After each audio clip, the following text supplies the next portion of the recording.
ನೀವೇನು ನಮ್ಮ ಚಾನಲ್ಸ್ಗೆ ಸಬ್ಸ್ಕ್ರೈಬ್ ಆಗಿಲ್ಲ ಅಂದರೆ ಈ ಕೂಡಲೇ ಸಬ್ಸ್ಕ್ರೈಬ್ ಬಟನನ್ನು ಒತ್ತಿ, ಹಾಗೆ ಪಕ್ಕದಲ್ಲಿರುವ ಬೆಲ್ ಐಕಾನ್ನ ಕ್ಲಿಕ್ ಮಾಡಿ.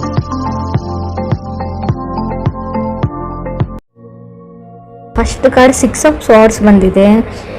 ಮೇ ಬಿ ತುಂಬ ಕ್ರೇಜ್ ಇರ್ಬೋದು ನಿಮಗೆ ಗೇಮ್ಸ್ ಬಗ್ಗೆ, ಆಟಗಳ ಬಗ್ಗೆ.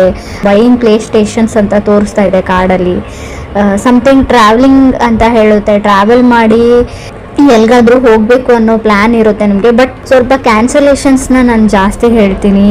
ಥಿಂಕಿಂಗ್ ಆಫ್ ಪಾಸಿಬಿಲಿಟೀಸ್ ಅಂತ ಹೇಳುತ್ತೆ. ರೀಲೊಕೇಟ್ ಆಗಲ್ಲ, ನೀವು ಥಿಂಕ್ ಮಾಡ್ತೀರಾ ನಾನು ರೀಲೊಕೇಟ್ ಆಗಲ್ಲ, ಶಿಫ್ಟ್ ಆಗಲ್ಲ, ಮನೆ ಚೇಂಜ್ ಮಾಡಲ್ಲ, ಮೂವ್ ಆಗಲ್ಲ, ಬೇಡವಾ, ಮೇ ಬಿ ಫಾರಿನ್ ಲ್ಯಾಂಡ್ ಅಥವಾ ಬೇರೆ ಸ್ಟೇಟ್ಗೆ, ಊರಿಂದ ಊರಿಗೆ ಅಂತ ಹೇಳ್ತಾ ಸ್ವಲ್ಪ ಟೈಮ್ ತಗೊಳುತ್ತೆ. ಮನೆಯವರಿಂದ ನಿಮ್ಮನ್ನು ದೂರ ಮಾಡುತ್ತೆ, ಫ್ಯಾಮ್ಲಿಯಿಂದ ಅಂತ ಹೇಳುತ್ತೆ.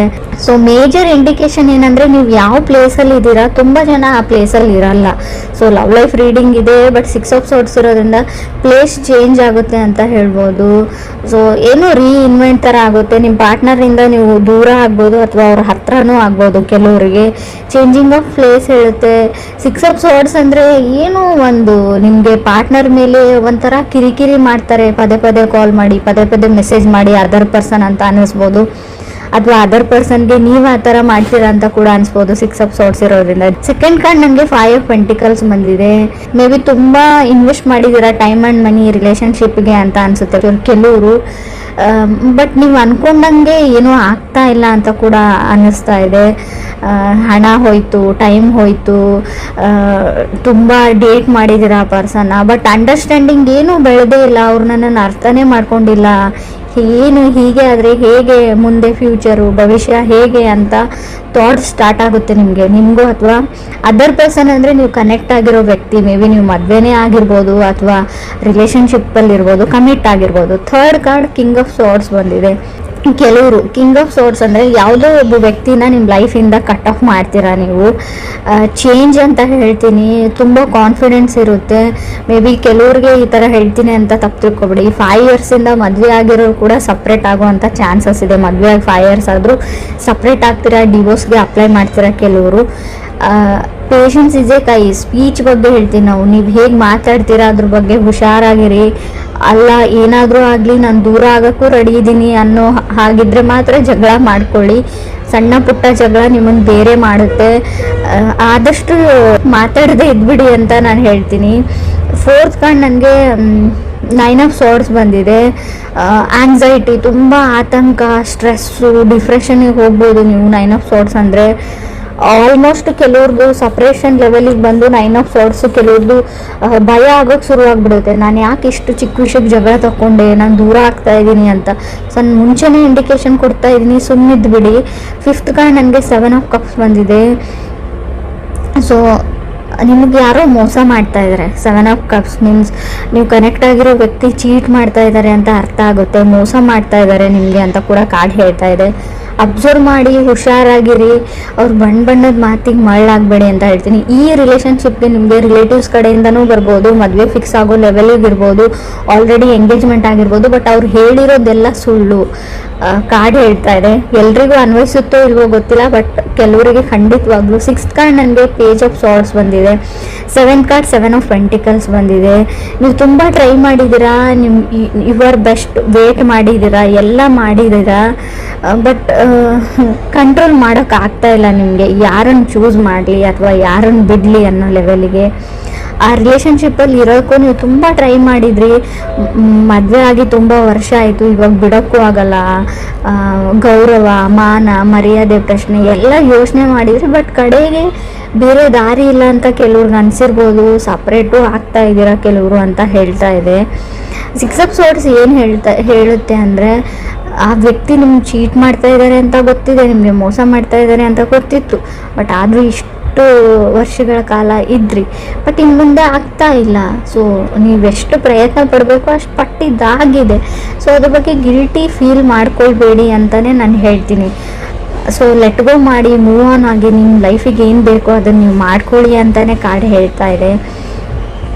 ಸೊ 8th ಕಾರ್ಡ್ ನನಗೆ 4 ಆಫ್ ಕಪ್ಸ್ ಬಂದಿದೆ. 4 ಆಫ್ ಕಪ್ಸ್ ಅಂದರೆ ನಿಮಗೆ ಮಲ್ಟಿಪಲ್ ಆಪ್ಷನ್ಸ್ ಬರುತ್ತೆ ಖಂಡಿತವಾಗ್ಲೂ. ಸೊ ಕೇರ್ಫುಲ್ಲಾಗಿ ಅದರಲ್ಲಿ ನೀವು ಚೂಸ್ ಮಾಡ್ಕೊಳ್ಬೇಕಾಗುತ್ತೆ. ಇದು ನಿಮ್ಮ ಲೈಫ್ ಪ್ರಶ್ನೆ. ಸೊ ಮದುವೆಗೆ ರೆಡಿ ಮಾಡ್ಕೊಳ್ತಾ ಇದ್ದೀರಾ ಅಂತಲೂ ಗೊತ್ತು, ಸೆಟ್ಲ್ ಆಗಬೇಕು ಅಂತ ಡಿಸೈಡ್ ಮಾಡಿದ್ದೀರಾ ಇವರು. ಯಾಕಂದರೆ ನನ್ನ ಅಕ್ಕಪಕ್ಕ ನನಗಿಂತಲೂ ಚಿಕ್ಕವರಿಗೆಲ್ಲ ಮದುವೆ ಆಗ್ತಾ ಇದೆ ಅಂತ ಫ್ರೆಷರ್ ಥರ ನಿಮಗೆ ಫೀಲ್ ಇರ್ಬೋದು.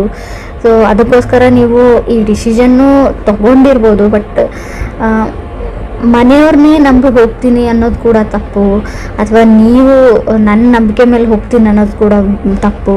ಇಬ್ರಿಗಂತೂ ಡಿಸ್ಕಸ್ ಮಾಡಿಬಿಟ್ಟು ಸ್ವಲ್ಪ ಯಾರಿಗಾದ್ರೂ ಗೊತ್ತಿರೋರಿಗೆ ಅವ್ರ ಬಗ್ಗೆ ಇನ್ನೊಂದು ಸರ್ತಿ ಕಡೇ ಸರ್ತಿ ಎಂಕ್ವೈರಿ ವಿಚಾರಣೆ ಮಾಡಿ ವಿಚಾರಿಸಿ ಈ ಮುಂದಕ್ಕೆ ಹೆಜ್ಜೆ ಇಡೋ ಸರಿ ಅಂತ ಹೇಳ್ತೀನಿ.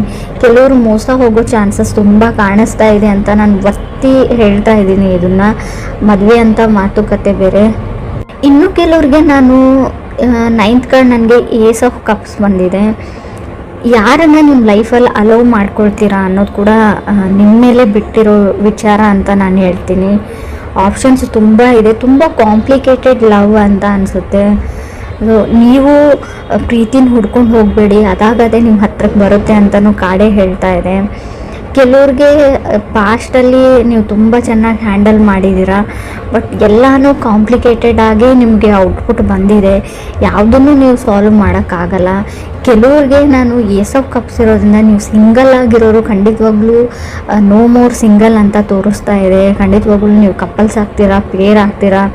ಮದುವೆಗೆ ವೇಟ್ ಮಾಡ್ತಾ ಇದ್ದರೆ ಖಂಡಿತವಾಗ್ಲೂ ನಿಮ್ಮ ಮದುವೆ ಫಿಕ್ಸ್ ಆಗೋ ಎಲ್ಲ ಪಾಸಿಬಿಲಿಟೀಸು ಕಾರ್ಡಲ್ಲಿ ತೋರಿಸ್ತಾ ಇದೆ. ಏನು ಅಂದರೆ ಮೇ ಬಿ ನೀವು ಸ್ಟೂಡೆಂಟ್ಸ್ ಇದ್ದರೆ ನಿಮ್ಮ ಫ್ಯಾಮ್ಲಿಯಿಂದ ದೂರ ಹೋಗಿ ಹೈಯರ್ ಎಜುಕೇಷನ್ನ ಮಾಡ್ಬೋದು. ಬಟ್ ನಿಮ್ಮ ಪ್ರೀತಿ ಪಾತ್ರನ, ನಾನು ಲವ್ ಅಂದರೆ ರಿಲೇಷನ್ಶಿಪ್ ಅಂದರೆ ಹುಡುಗ ಹುಡುಗಿ ಅಥವಾ ಹೆಣ್ಣು ಗಂಡು ಮತ್ತೇನೇ ಇರುತ್ತೆ ಅಂತ ಹೇಳಲ್ಲ. ಮೇ ಬಿ ನೀವು ಯಾರನ್ನ ತುಂಬ ಪ್ರೀತಿಸ್ತೀರಾ ಅವರಿಂದ ಸ್ವಲ್ಪ ದೂರ ಹೋಗಬೇಕಾಗುತ್ತೆ ಅಂತ ರೀಡಿಂಗ್ ಹೇಳ್ತಾ ಇದೆ. ರೀಲೋಕೇಟ್ ಆಗ್ಬೋದು ನೀವು ಅಂತ.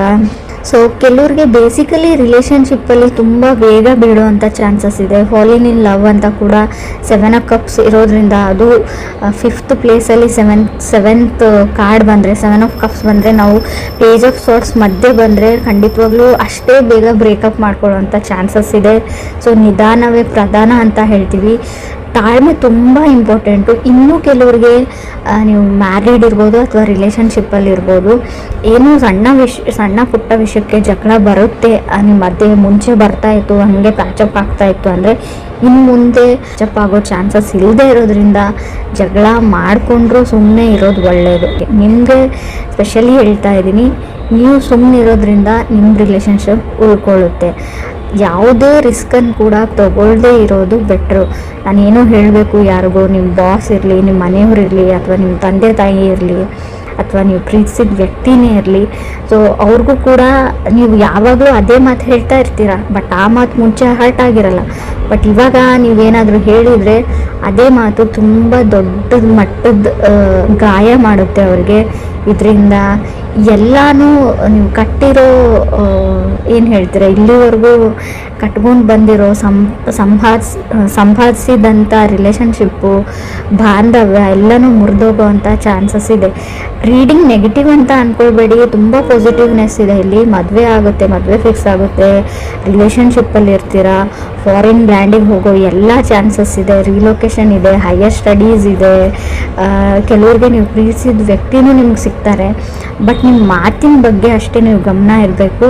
ಜಗಳ ಮಾಡ್ಕೊಳ್ಬಾರ್ದು ಅಷ್ಟೇ. ಕೆಲವ್ರು ಖಂಡಿತ ಜಗಳ ಆಗುತ್ತೆ, ಅವಾಗ ನಿಮ್ಗೆ ಆತಂಕ ಆಗುತ್ತೆ, ಸ್ಟ್ರೆಸ್ ಆಗುತ್ತೆ. ಬಟ್ ಅದು ಕಾನ್ಸಿಕ್ವೆನ್ಸಸ್ ಅಂತ ಹೇಳ್ತೀವಿ. ಮಾಡ್ಕೊಂಡಿರೋ ತಪ್ಪಿಗೆ ಅದನ್ನೆಲ್ಲ ನಾವು ಅನುಭವಿಸ್ಬೇಕು. ಏನೇ ಬರಲಿ ಅದನ್ನು ಹೆದರಿಸ್ತೀನಿ ಅನ್ನೋ ಕಾನ್ಫಿಡೆನ್ಸ್ ಇರಲಿ. ಎಲ್ಲೂ ಕುಸ್ತೋಗ್ಬೇಡಿ ಅಂತ ನಾನು ಹೇಳ್ತೀನಿ. ಆಗೋಗಿದೆ. ಸೊ ಅದನ್ನು ಆದಷ್ಟು ಸರಿ ಮಾಡೋಕ್ಕಾಗ್ತಾ ಇದೆ, ಸರಿ ಮಾಡ್ಕೊಳ್ಳಿ. ಇಲ್ಲ ನನಗಿಷ್ಟ ಇಲ್ಲ ಸರಿ ಮಾಡ್ಕೊಳ್ಳೋದಂದರೆ ಬಿಟ್ಬಿಡಿ. ಹಳೆದ್ರ ಬಗ್ಗೆ ಯೋಚನೆ ಮಾಡಬೇಡಿ, ಫ್ಯೂಚರ್ ಬಗ್ಗೆ ಥಿಂಕ್ ಮಾಡಿ, ಲೆಟ್ ಗೋ ಮಾಡಿ, ಮುಂದೆ ಹೋಗಿ ಅಂತ ಬೇಸಿಕಲಿ ಕಾರ್ಡ್ಸ್ ಹೇಳ್ತಾ ಇದೆ. ಸಿಂಗಲ್ಸ್ ಇರೋರಿಗೂ ಅಷ್ಟೇ, ಖಂಡಿತವಾಗ್ಲೂ ನಿಮ್ಮ ಲೈಫಲ್ಲಿ ಹೊಸ ವ್ಯಕ್ತಿ ಬರೋ ಚಾನ್ಸಸ್ ಪೇಜ್ ಆಫ್ ಸಾರ್ಟ್ಸ್ ಇರೋದ್ರಿಂದ ಕ್ಲಿಯರ್ಲಿ ಗೊತ್ತಾಗ್ತಾ ಇದೆ. ಸೊ ಕೆಲವ್ರು ನಿಮಗೆ ಮೋಸ ಮಾಡ್ಬೋದು. ಸೊ ಅದರಿಂದ ಕೂಡ ಹುಷಾರಾಗಿರಿ ಅಂತ